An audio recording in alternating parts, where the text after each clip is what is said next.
Jira jirtuu kabajamtoota daawwattoota BBS oduu galgala kanaaf qabadhee dhiyaadhan isinitti hima oduu wajjin an Munawwar Ahmadi.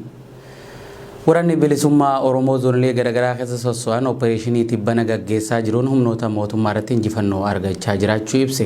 Haaluma kanaan waboon kaaba Oromiyaa godina addaa saba Oromoo Walloo keessatti tarkaanfii fudhateen lubbuu humnoota mootummaa hedduu ajjeesuun gariis madeessuu gabaasee jira.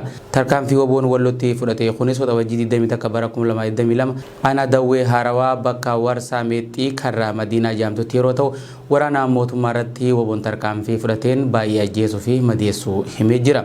Haaluma wal fakkaatuun waboon giddu galeessa keessa soso'u konyaa Salaalee keessatti tarkaanfii fudhateen injifannoo galmeessuu hime. Waboon giddu galeessa keessa soso'u kaabaa fi kaaba lixa Shaggar keessatti cibirran dhaloota warra jaarsoo tarkaanfii magaalaa Oosee keessatti gaggeesseen muraa qobsuma waraanaa mootummaa haleeluun erga keessaa ari'een booda to'annaa isaa jala oolchuu viidiyoon waraabamee marsaalee hawaasummaa tamsa'ee raawwachuun ni danda'ama. Mootummaan Itoophiyaa guyyoota lamaan dabran kana maqaa seera kabachiisuutiin humnoota qabu guutuu Oromiyaatti bobbaasuun lammiilee nagaarraan miidhaa dhaqqabsiisaa jiraachuun ni beekama. Sababni isaatis waraana bilisummaa Oromoo wajjin hidhata qabdanii fi deeggaraa jirtan jechuun humnoonni mootummaa lasuu kanniisan namoota nagaa ajjeesaatti jiran. Gama biraatiin godina Wallagga Bahaa aanaa Saasigaa ganda biqiltuu Shankooraa fi Baloo Bareedaa keessatti ganama har'aa waxabajjii 23 bara 2022 irraa eegalee lolli jabaan waraana bilisummaa Oromoo fi humnoota mootummaa jidduutti deemaa akka jiru jiraattonni ni himan. Lola gaggeeffamaa jiru kanaan gara lamaan irraa hangamatti miidhaan dhaqqabee adda hin baane. Sababa lola naannichatti gaggeeffamaa jiruutiin jiraattonni qeerraa baqachaa jiraachuu jiraattonni BBS dubbise himaniiti jiran. Dargaggeessi Oromoo dheerinaan Nagahoo Jimaanan Caala Jahu Gujitti argame. Dargaggeessi maqaan isaa Awwaluu Buxxulaa jedhamu dhalatee kan guddatee godina Gujii Bahaa aanaa Gooroo Dolaa yeroo ta'u dargaggoo Nagahoo Jimaa dheerinaan meetira 2 fi seentimeetira 25 ta'uun caalaa jee. Dargaggoo Awwaluun ilma horsiisee bulaa ta'uu kan himu dheerinni isaa garmalee dabalee namoota caalaa dhufuu kan bare yeroo umriin isaa ganna 15 akka ta'e ni yaadata. BBC'n afaan Oromoo dargaggoo Awwaluu dubbisuun gabaasa qindeesseen dargaggoo Awwaluun ijoollee baadiyyaatti loontiisaa guddattee ta'uu fi mana barumsatti hanga kutaa 8 erga baratee booda qotisuu waan ta'eef abbaan isaa barnoota dhaabee akka karra isaa dhaalutti himuun qeettii galuun niitii fuudhuu hima. Dargaggoo Awwaluu Buxxulaa yeroo ammaa hojii horsiisa beeyladaa keessaa ba'ee beeyladaa fi albuuda magaalaa Shaakkisoo fi Finfinnee jidduu daldalaa akka jiru BBC'tti hime. Awwaluun yeroo hojiif Shaakkisoo dhaqutti namni dheerina isaa laalee qoflu waliin suuraa ka'uufisa rakkisuu wajjin wal qabatee dheerina isaa kana akka jibbu dubbate. Dargaggoo Awwaluu Buxxulaa dargaggeessa umriin isaa ganna 24 yeroo ta'u dheerinni isaa meetira 2 fi seentimeetira 35 ta'uu hime. Dheerinni isaa kanas bilbilaan akka BBC'tti hime BBC'n gabaase. Dargaggeessi Oromoo Nagahoo Jimaa kan ammaan dura dheerina Itoophiyaa keessaa riikardii dheerinaa qabatee jiru meetira 2 fi seentimeetira 25 dheerata ture. Naannoo Amaaraa keessaa dheerinaan kana caalu hin jiru jechuun kan gara Finfinnee dhufe Barihee Gaashuu Nagahoo Jimaatiin wayita wal biraa dhaabbatan caalamee harkaa kenneeti jira. Nagahoo Jimaa miidiyaa irratti argaa malee qaamaan hin beeku kan jiru Awwaluun dheerinni kun bu'aa qaba jedhee yaadee waan hin beekneef gara of beeksisutti dhufuuf baay'ee fedhii hin qabu ture je. Dargaggoo Awwaluun erga Nagahoon beekameen booda namoonni naannoo kiyyaa dhaqiitii safaramee riikardiin kun kan kee taa'anii isa rakkisaa akka turan Finfinneetti safaramee meetira 2 fi seentimeetira 35 tahee je. Kanaaf Awwaluun dargaggoo Nagahoo seentimeetira 10 waan hin caaluuf Itoophiyaa keessatti riikardiin tokkoffaa tiyyaa je. Dargaggoo Awwaluun riikardii Nagahoodhaan qabamee jiru gara isaatti jijjiirsuufis dhaabbata galmee dinqisiisoo Afrikaa waliin qunnamtii akka jalqabee fi dhiyootti waraqaa ragaa argachuufis abdatee jira. Dabalataanis kophee lakkoofsa 50 ta'e akka godhatuu fi sababa qe'een isaa gara daangaa Keeniyaatti dhiyaatuuf kophee isaaf ta'u gatii ol ka'uun alatti dhabee rakkatee akka hin beeknes hima. Dheeraan Gujirraa bahee kun abbaa riikardii dheerinaa Nagahoo Jimaa qaamaan argatee waliin haasa'uuf barbaachaa akka jiru dubbata. Nagahoon ilma Oromootiin an jaaladha anaa fi inni dheerinaa walitti dhiyaanna silaa qaamaan isa argadhee fedhii nama ija keessaa ilaalaa itti haasa'uuf qabu nan baha ture jechuun BBC'tti hime. Nama hunda gad ilaalan itti haasaa nama guddaa fa'aa yoo ta'u namatti ulfaata isa garuu ijumaan wallaalaa haasawna jechuun nama isa fakkaatutti haasawuuf dharraa akka qabu himee jira. Kana malees dheerinni isaa fi ulfinni isaatis yeroodhaa gara yerootti dabalaa akka jiruu fi fuula duratti kana caalaa akka dabaluu danda'us hime. Awwaluun karra abbaa isaa dhaaluuf barumsa dhiisee qe'eetti deebuun ijoollummaan erga bultii horatee amma abbaa ijoollee lamaa ta'ee jira. Maatii keessaa namni dheerinaan akka isaa waan hin jirreef warri ollaa fi maatiin dheerina isaa kana kennaa waaqaatii janii akka jaalataniifis BBC'tti himee jira. Nageenya lammiilee eegsisuun dirqama mootummaati jechuun KFO'n ibsa baase. KFO'n ibsa waxabajjii 22 bara 2022 baaseen naannoo Oromiyaa fi Binishaangul Gumuz keessatti lammiileen nagayaa haala suukanneessa rasaasan ajjeefamuun kan isa gaddisiise ta'uu ibse. Dabalata oduu tanaa Aminaa Mohammad qindeeffate.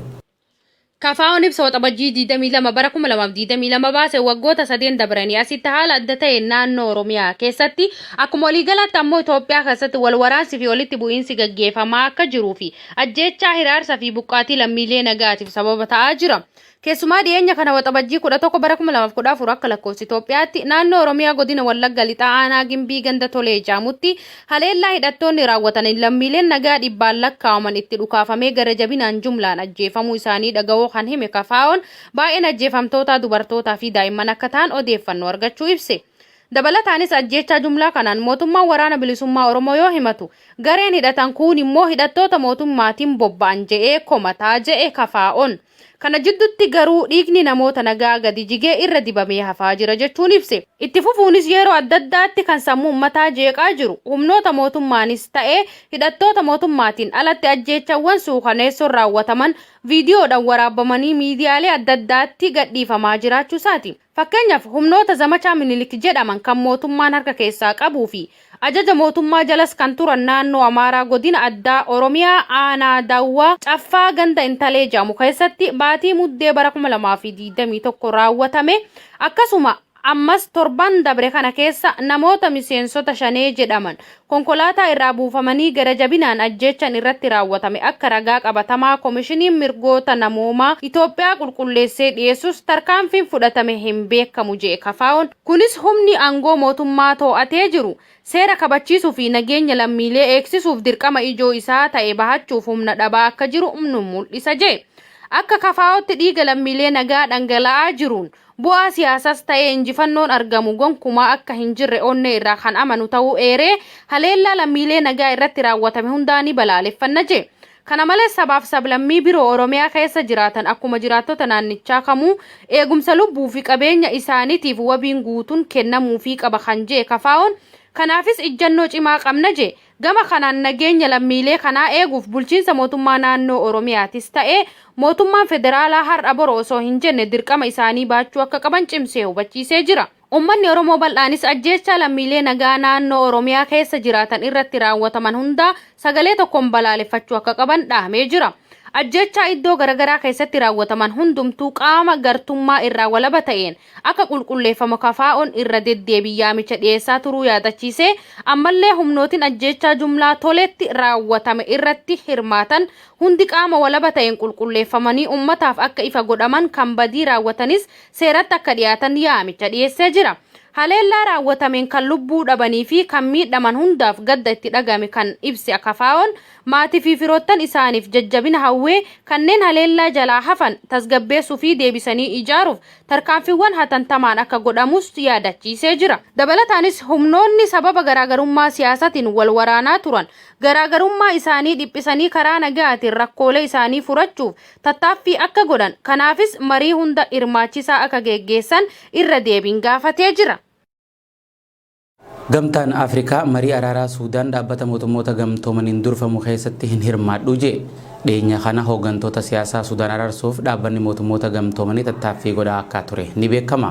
Gamtaan Afrikaa immoo rakkoo siyaasaa Suudaan furuudhaaf marii dhaabbanni mootummoota gamtoomanii qindeesse irraa qooda hin fudhadhu jechuun ejjennoo isaa ibsee jira. Gamtaa Afrikaatti bakka bu'aan dhaabbatichaa Mohammad Belaash hanqinni amanamummaa fi qaamoleen siyaasaa murteessoo ta'an maricha irratti akka hin hirmaanne godhamuu isaaniin sababa ijoodha jedhe. Tajaajilli oduu Suudaan bakka bu'aa gamtaa Afrikaa Suudaan jiru Mohammad Belaash wabeeffachuun akka gabaasetti gamtaan Afrikaa adeemsa iftoominaa amanamummaa fi hirmaachisummaa hin qabne keessatti hin hirmaatu jedhe. Gamtaan Afrikaa adeemsa marii qooda fudhattoota hunda hin kabajnee fi ija wal qixaan hin laalle irratti hirmaachuu hin barbaadu jechuun aangawaan kun dubbateeti jira. jalqaba irratti gamtaan Afrikaa fi IGAD marii qaamota siyaasaa Sudaan dhaabbata mootummoota gamtoomaniin gaggeeffamu akka deeggaran ibsaniiti turan. Haa ta'u malee erga dhiyeenya kana paartilee mormitoota Sudaan gariin maricha irratti akka hin hirmaanne ibsaniin booda marichi akka itti fufu barbaadamus gamtaan Afrikaa haalicha qeeqeeti jira. Mariin Sudaan kunis paartileen siyaasaa humnoota bilisummaa fi jijjiirama FFC jedhamu marii kana irratti akka hin hirmaanne erga beeksiseen booda yeroo biratti dabreeti ture. Paartichi akka jirutti humni waraanaa aangoo gadhiisee bulchiinsi mootummaa siviilii hundaa'uu qaba ejjennoo jiru irratti cichee jira.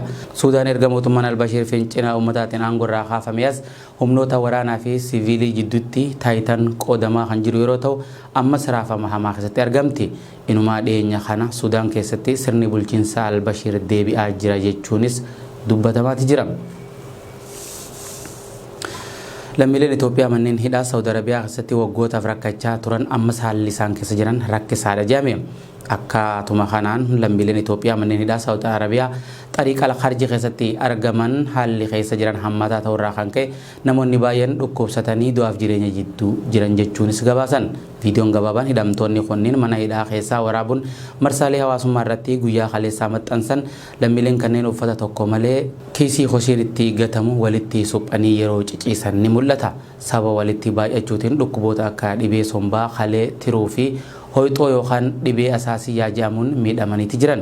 Itti fufuunis mana hidhaa kana keessatti sarbamiinsi mirgoota namoomaa isaan irratti raawwachuu kan himan lammiileen kanneen yeroo dhukkubsatanii yaala gaafatan reebichi hamaan isaan irratti raawwatamuu fi mirga hidhamaan tokko qabu akka dhabanillee himataati jiran. Akka lammiileen kanneen jedhanitti mootummaan Itoophiyaa mootummaa Saawudii walii galuun hidhamtoota maallaqaa kafalatan qofa gara biyyaa galchaati jira. Hojii maallaqaan nama galchuu kanas imbaasiin Itoophiyaa Saawudi Arabiyaa jiruu fi qaamoleen nageenyaa manneen hidhaa waliin ta'uun bifa dallaalaatiin hidhamtoota maallaqa qabanii fi kan namni irraa kafaluu danda'u waliin wal dubbisanii halkan baasanii dhimmicha isaanii xumuraa fi jiranii jedhan. Hammi maallaqni kafalamaa jirus riyaala Saawudi Arabiyaa 2,200 yeroo ta'u namni maallaqicha kafalatee galuu hin dandeenye 99 ammas manuma hidhaa keessatti rakkoo hamaadhaan dhamaati jiran. Dabalataanis mootummaan Saawudi Arabiyaa ammas lammiilee Itoophiyaa qabuun mana hidhatti dabalaa jiraachuu kan himan hidhamtoonni mana hidhaa Saawudi Arabiyaa xariiqa al-Kharji mana hidhaa xariiqa al-Kharji kutaa tokko keessa namoota 200 jiraachaa kan turan yeroo ta'u guyyoota muraasa durarraa eegaluun namoota 50 itti dabaluun namoota 250 kutaa tokko keessatti rakkisaa jiraachuu himan. Kanaaf waxabajjii 23 irraa eegalee Oromoonni biyya keessaaf ala jirtan akkasuma miidiyaaleen Oromoo haala keessa jiru qaama dhimmi ilaaluu fi addunyatti nuuf dhageessisaa jechuunis gaafatan. Tole kabajamtoota daawwattoota keenya oduun galgala kanaaf qabannee dhiyaanne hanganuma angas wajjin ture Munawwar Ahmad ogeessi kaameraaf teknikaa Abdii Jamaalis nafaana ture qophiilee biraatiin walitti deebinaa turtii gaarii.